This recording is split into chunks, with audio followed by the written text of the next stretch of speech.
আসসালামু আলাইকুম। আগামী জাতীয় নির্বাচনে আপনি কাকে ভোট দিতে চান?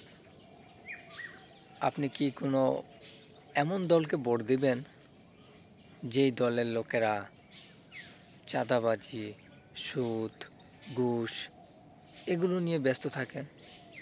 নাকি আপনি এমন একটি দলকে বেছে নেবেন যেই দল সুদ, ঘুষ, চাঁদাবাজি এগুলোকে ঘৃণা করে এবং এগুলোকে সমাজ থেকে, রাষ্ট্র থেকে চিরতরে বন্ধ করে দিতে চায়? এটা হচ্ছে সম্পূর্ণ আপনার উপর নির্ভর করছে। আগামী জাতীয় নির্বাচনে আমরা যেই দলগুলোকে দেখতে পাবো তার মধ্য থেকে প্রথমত একটি দল হচ্ছে বিএনপি, তারপর আরও একটি দল হচ্ছে বাংলাদেশ জামায়াতে ইসলামী, তারপর আরও একটি যদি দল থাকে সেটা হবে হয়তোবা আওয়ামী লীগ বা জাতীয় পার্টি বা অন্যান্য দল। এই দলগুলো থেকে আপনি কোন দলকে বেছে নিতে চাচ্ছেন?